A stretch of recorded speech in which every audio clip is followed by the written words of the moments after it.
আসসালামু আলাইকুম। জারিস কিচেনে আপনাদেরকে আবারও স্বাগতম জানাই। আজকে আমি আপনাদের জন্য নিয়ে এসেছি আলু দিয়ে গরু মাংস ভুনা। আলু দিয়ে গরু মাংস ভুনা কিভাবে করবেন সেই রেসিপি শুরু করার আগে আমার একটা রিকোয়েস্ট, যারা আমার চ্যানেলে নতুন এখনও আমার চ্যানেলটি সাবস্ক্রাইব করেননি, প্লিজ সাবস্ক্রাইব করে রাখবেন। পাশে থাকা বেল আইকনটি ক্লিক করবেন, তাহলে নিত্য নতুন রেসিপিগুলো আপনাদের মোবাইলে পেয়ে যাবেন।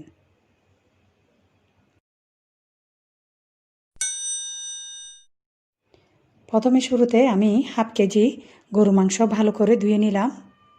এরপর চুলার মধ্যে একটি প্যানে 1/4 কাপ তেল দিয়ে দিলাম।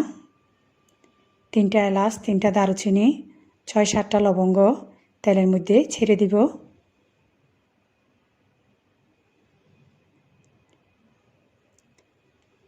এর মাঝে 2 টেবিল চামচ রসুন বাটা, 1 টেবিল চামচ আদা বাটা, 2টা তেজপাতা,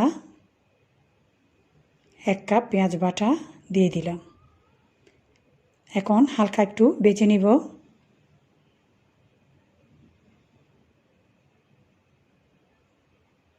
ভাজা শেষ। এ পর্যায়ে আমি 3 টেবিল চামচ মরিচের গুঁড়া, 5 টেবিল চামচ মিক্স মশলার গুঁড়া, হাফ চা চামচ জিরা গুঁড়া, হাফ চা চামচ হলুদের গুঁড়া, স্বাদ মতো লবণ, সামান্য অল্প পানি দিয়ে একটু কষিয়ে নিব। আবারও একটু পানি দিচ্ছি, আবারও নেড়ে চেড়ে দিব। এ পর্যায়ে আমি মাংসগুলা দিয়ে দিব।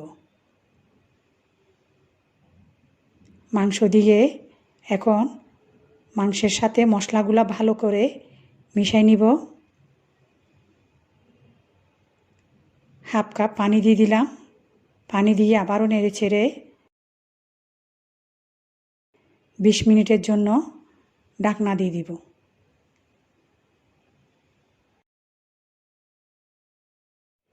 20 মিনিট পর আমি দেখলাম মাংসে অনেকটা পানি বের হয়ে আসছে। এ পর্যায়ে আমি হাফ কেজি আলু কেটে টুকরা করে দিয়ে দিলাম। 5-6টা কাঁচামরিচ দিয়ে দিলাম। আবারও হাফ কাপ পানি দিলাম, দিয়ে 10 মিনিটের জন্য ঢাকনা দিয়ে দিব।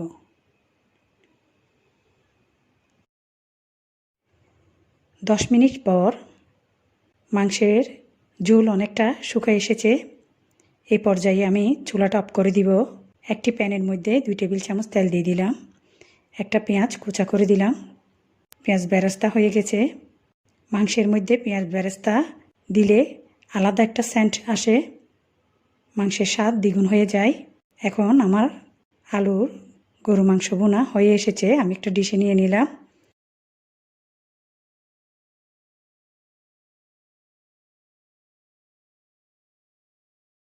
আলু দিয়ে গরু মাংস ভুনা রেডি। খুবই মজাদার, গরম ভাত দিয়ে খেতে খুব ভালো লাগে। আপনারা বাসায় ট্রাই করে দেখবেন, ফ্রেন্ডস এবং ফ্যামিলির সাথে শেয়ার করবেন। আমি খুব সহজভাবে আপনাদের প্রতিটা রেসিপি দেখানোর চেষ্টা করি। আশা করি আপনারা সব সময় আমার পাশে থাকবেন, তাহলে আমার কষ্ট সার্থক হবে। কোনো ধরনের প্রশ্ন থাকলে কমেন্ট বক্সে কমেন্ট করে জানাবেন। আজ এই পর্যন্ত। আল্লাহ হাফেজ।